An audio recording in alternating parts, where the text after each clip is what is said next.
What's going on, everybody? It's your boy GS, and welcome back to another Madden 17 video. So if you guys seen the video previously, you guys seen that I won my 10th game that season, and we finished season number 2, being able to go 10-0. So what I thought I'd like to do after each and every single season is kind of go over the team that I have, talk about my thoughts and opinions on them, and if the card is worth it, and being able to play with my budget squad, really seeing on if this is an impact player that I think is worth it, or somebody you can just look elsewhere and find better value from, at least from my opinion. So left tackle, we have 90 overall Munoz, and you guys know being able to protect your quarterback or being able to create rushing lanes is very, very, very important. Munoz being a 90 overall with a 90 impact block and 88 pass block, I can say he does a very good job of being able to hold his own when in the running game and also passing. I really don't have too much of an issue with him. I haven't played a game where he just got constantly dominated to where it's noticeable, and that goes for pretty much all offensive linemen that I have. I think Incognito, especially if you like to run a lot of strong powers and counters and buck sweeps and things like that, like players like Incognito and Lane Johnson are a must.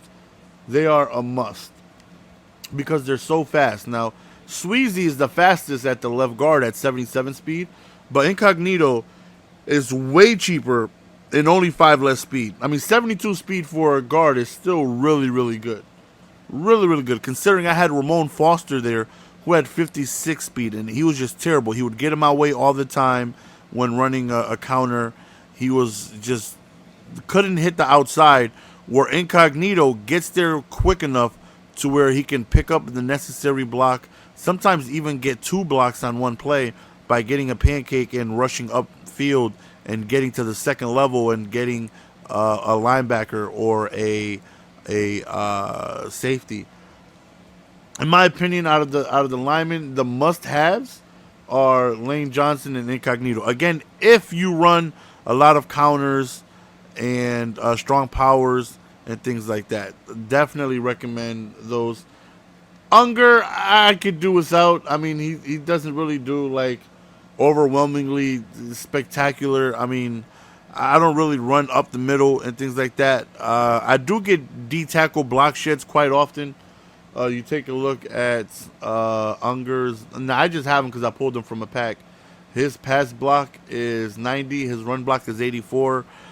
He's somebody I can do without. I mean, to me, you can just get a decent gold center and be able to, hold your own because, again, I mean, he does a good job, but it's not like where my guards that I pull that I need a certain attribute in order for my offense to be successful. With this, I can just stick a gold a gold center here as long as they have, decent enough stats. You're going to be able to survive and do okay. Tight ends, 95 Gronkowski really isn't that much of a difference from 91. I wouldn't really recommend him. I mean, I just have him because, one, I'm a YouTuber and streamer, so I want to be able to get gameplay with, cars that people are wanting to see. And obviously, the Mutt Master is a high priority to want to watch as far as gameplay, especially earlier on when the game is out. But do I recommend him? Is he worth 500K, 600K that he's going for? No, absolutely not. You can definitely get better value elsewhere. He does run block pretty well. There's plenty of times where he'll get pancakes and things like that, but you can get that same type of blocking elsewhere without needing to spend so much. And you would think 95 overall, he's going to be a monster this early on in the game, since there really isn't too many cards out there that are that high in overall, since everybody's basically an 88, 87, maybe like a 90 and things like that. But doesn't do something where the 91 Gronkowski I felt like couldn't do for me. So I don't recommend this card at all. If you're saving your coins for him, trust me, get the 91 Gronk. If you have the 91 Gronk and you were thinking about getting him, not worth it. Trust me, not worth it. Unless you're doing Mutt Master, you're going to earn him. Then, you know, sell your 91 Gronk or whatever. Or if you have like I have Shockey and Cook, I wouldn't get Gronkowski over any of these guys because he's just not that much better. Shockey does a great job in the passing game. Actually holds his block really well for 80 overall. For 150K that he's going for, again, that's quite expensive, and I just think you can find a better value elsewhere. You know, he's not like there's a few players that are expensive, and I'm like, oh, they're worth it. I don't care what you tell me, they are worth it. And, you know, Shockey going for so much, Gronk going for so much, I don't really, again, you can find value elsewhere, in my opinion. Jared Cook, to me, is a must-have. Great speed, great run blocking. Like, if I had to keep one out of these, I would keep Cook and sell Shockey and Gronk and just cash in on the coins. Because Cook is just as good as these guys, and he can go up and get it when you want to throw deep. Shockey does have... We'll actually compare them. We'll compare him to Cook. You see, Shockey does have really good route running and release when it comes to catching the ball, good catch in traffic. But this Cook has been money for me. He has done everything I need him to do and more. And like I said, his run blocking is really good, and he's fast at 86 speed. And he catches just as good as any of them. So if I had to keep somebody here and get rid of the other two, I'm definitely keeping Cook. Like, no questions asked. Marvin Harrison, he's somebody that has dropped passes for me. He's somebody who has not been able to keep his feet in bounds sometimes on the sidelines. Like, out of all the receivers that I have, the only one that I would say that I really like and that I think is worth it is Demaryius Thomas. 6'3", can go up and get the ball, good speed, run blocks like a monster. He can do everything. He can do everything. I never have to take him off the field. He can do it all. You know, AJ Green and the other guys is just don't really just do it for me. If I had to say, you know, who to get value wise and stuff like that, or to get these guys, I would just say you can find better value elsewhere. Like, I wouldn't recommend spending so much on Harrison. He's not game changing. He's not like, you know, when Herman Moore came out last year, or he's just not that guy. He does what everybody else can do, but Thomas just does, the aggro catch and the run blocking just really puts him ahead of everybody. He will pancake your cornerback and pick up another block, and it's noticeable, and he's the only one that can do that. I wouldn't recommend Harrison. If you can get a team hero, guys, go ahead. If you can get a Lockett, if you can get a Diggs, go on ahead, save your coins. You know, getting somebody like Marvin Harrison just isn't worth it. Again, he's dropped passes for me, especially when he gets hit. Doesn't really do that good of a job of holding on for me. It's just, I wouldn't recommend the coins for him. Instead of one Marvin Harrison, you can get, especially now with Ultimate Bundles out, you can get 2-3 solid receivers for the price of one Harrison. Running back, DeMarco Murray's a monster. He is a monster. Good speed, breaks a ton of tackles. I don't even need to talk about AP. And this David Johnson is freaking great. Both of these guys are really, really, really good, and I would highly recommend them.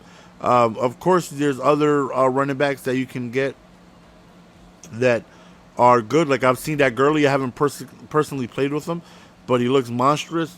But DeMarco Murray and David Johnson, I can say they're worth whatever they're going for. I know Johnson, you have to do the set, and same thing for Murray, but absolutely no complaints whatsoever.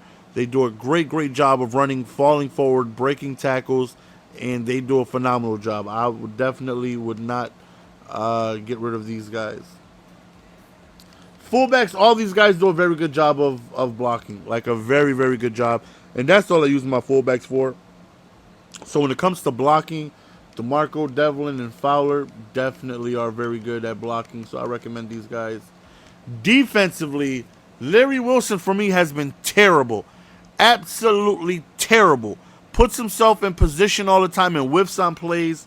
Very, very frustrating to have your safety when somebody makes a Stevie, when they make a bad read, when they're not even looking, and your safety drops down, looks like he's going to hawk the hell out of it, and literally doesn't do anything. Very frustrating. Would I recommend getting him? No. Hell no. Absolutely not. Still waiting to see if I can get somebody better. I am considering going to the Earl Thomas because I do get the Seattle chemistry with him. But I don't recommend this card. At least for me, maybe he's played better for you guys. But for me, terrible. Clowney worth it? No. Unless you run a 3-4. If you run a 4-3, absolutely not. He's terrible in cover. He's a great user. He's a great user because he's tall. He plays the passing lanes very well. But to leave on his own, terrible. Only a 66 zone coverage. Doesn't play the pass very well. Doesn't really do that good in the run game either. I'm really considering switching elsewhere. I want to pick up a Sean Lee just because he has really good zone coverage. But unless you user Clowney, has he been like very good for me? Absolutely not. Hasn't done too much of anything for me. I do not recommend him whatsoever, nor do I recommend Arakpo. Neither of these guys really did well for me, and I would much rather take a look and see who else I can get, but I don't recommend these guys. Bobby Wagner, do I recommend if you're usering? It's tough to say because he's so expensive. He's 250K, 230K or whatever. You can get his speed. Like I got a Silver Gooden with 86 speed that I go on ahead and use her, and I feel like I do just the same as Bobby Wagner. Only difference is Bobby Wagner has a ton of hip power, and there has been a few times where I crack down on a B gap on a run, and I will hit stick and force a fumble. Ryan Shazier probably not going to do that. Gooden definitely not going to do that. Bobby Wagner can do that because he has way more hip power than them. But as far as playing the passing lanes, would I recommend him if you use your middle linebacker? No, because you can get, the same speed elsewhere. Now, when he's left alone, do I really notice him doing all that great? No, not really. Kuechly's a monster if you leave him by himself. 89 overall Kuechly, whenever I would play safety and I would leave Kuechly by himself, played the run phenomenally. Did good in the passing lanes, playing zone. He did great, and I mean great. Only problem is when I used him, he was way too slow with 82 speed. So if you don't control your middle linebacker, do I suggest getting Wagner? No, 89 Kuechly's phenomenal. Phenomenal. I would recommend him. Or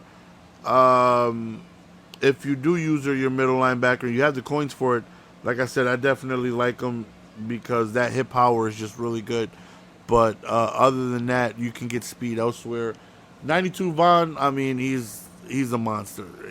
I'm not even going to talk about he's very good. He's very, very, very good. Pass rushing, getting to the quarterback, plays the run well. Zone coverage, no. I got to get better zone guys. So if I stay with Clowney, even though I don't think Clowney does that good of a job, he's tall, and he does play the passing lanes. He will bat passes down, but that's when he feels like doing it because he's so goofy in zone coverage. But I want to pick up two very good zone coverage linebackers. So when I'm in like a very big 3rd and 12 or whatever, and I want to come out in a nickel or something like that, I can go on ahead and put in my coverage guys. Cam Chancellor, oh my gosh, this card is great. This card is great. He hit sticks like a madman. I'm talking about CPU-generated hit sticks. And I don't know about you guys, but if my guy can come down by himself and just knock the living wood out of somebody, I absolutely love that. And he does that all by himself. 6'3", plays the run like a monster. Block shed's great. Plays the deep ball very well. Plays the jump ball great. And like I said, almost like 40% of the time, you just get like a random big hit out of him without you having to click on and do it yourself, which is great. And I love to see that. These guys I never really used. Champ Bailey, hate him. 90 speed, but still does I don't hate him. He's just frustrating for me because he does the same thing Larry Wilson does. He'll jump a route and then just let it go right over his head without putting his arms up. And that's frustrating to see your corner have the awareness to see the pass, put himself in position, and not make a play. I think clicking on is very important this year. If you don't do it, you're really taking a chance, and Champ Bailey does it more than everybody. He will put himself in position, and you will see him just on a deep blue, just stop his momentum, come screaming down forward for that comeback route, and just won't make a play. He'll just stand there. And I'm like, why would you, what? Why would you do that? I'm not a fan of him. For as much as he goes for, I would look elsewhere for a corner. Again, that's just my opinion. Richard Sherman is one of the few players that I've gotten over 300K that I will sit here and say without a shadow of a doubt, he is worth it. 85 speed is slow. Now, I understand that's going to worry some of you guys. But I haven't gotten beaten over the top with him. Maybe it's because he's my slot and he's not on the outside. But Sherman doesn't get beat for me. And this guy jumps routes like a madman. He bats passes down. He has great awareness. He has very high block shed for a corner, so he plays the run great. This card is freaking phenomenal. If you can get him less than 370K, I'm sure he's cheaper now. Do I recommend him? Absolutely. He's locked down for me. He is locked down. Rarely do I see somebody throw his way and he does not make a play. Like, he's just all over the place. Does a very good job. He will leave his assignment. Like, let's say there's two routes on the left and he's covering the inside slot guy, and the inside slot is on a streak, and excuse me, the guy on the left is on an out route. If that out route is thrown before Sherman is chasing that streak, if Sherman isn't far enough, and if he's close enough to that out route, he will leave his assignment and jump it. Like, that's how great he is. Love Sherman. Highly recommend him. J.J. Watt, terrible. Terrible for me. Doesn't make too much plays. I don't think I've called his name more than 4 or 5 times since I've had him. You look at his attributes, you think, oh my God, he's great. Almost an amazingly high block shed, amazingly high power move and finesse move. Just doesn't do too much of, like, he just doesn't get to the quarterback for me. He just doesn't. And Javon Curse is the complete opposite. He is, no pun intended, a freak. He is amazing. I would recommend Curse 1,000 times over Watt. Like, I wouldn't replace Curse. I wouldn't even want to try to put somebody else over there. He is that good at getting to the quarterback. He is that good. At least once or twice a game, he's coming in by himself. He's going to get a block shed, and he's going to get to the quarterback. I can go an entire season without J.J. Watt getting to the quarterback. It's disgusting. Aaron Donald, disgustingly bad. Does nothing. He's done nothing for me. Dontari Poe, he's been beast for me. The small amount of time that I had him, he's done really, really good for me. I recommend the Poe, not the Aaron Donald. Not worth the coins. His stats look amazing, but from my experience, he's done nothing. Doesn't like block shed and get to the running back quickly. Doesn't give you a good block shed and chase down the quarterback. Like, Ndamukong Suh gets busy. Ndamukong Suh, same thing with Curse. Once or twice a game, they're going to make a play. They're going to get a block shed and they're going to get to the quarterback. They're going to make a play. Aaron Donald doesn't do that. Terrible. This Josh Norman is freaking buns. Patrick Peterson, still my favorite player on defense, has made more plays for me than anybody else on defense. Now, he's made a lot less plays for me since he went from my number 3 corner to my number 5, so he's not on the field as much. But Patrick Peterson is by far one of my favorite defensive players I've been able to use this year. Extremely worth it. Jumps routes, plays man-to-man great. Really is tough to, get by. Vontae Davis, so far, he has very good press, but, I really haven't played too much. I really haven't played enough with him to really, like, J.J. Watt, even though I've had Watt and Vontae all in the same day, but Watt is rushing the QB every single play. Vontae is my number 4 corner, so he's not out there all the time. If I come out a 4-3 or nickel, he's not out there all the time. So I definitely need more reps with him. But for now, he hasn't really done anything great for me to say that I would definitely get him. As of now, he does, But yeah, man, that's it. You know, those are who I would suggest, who I love, who I'm really not too fond of.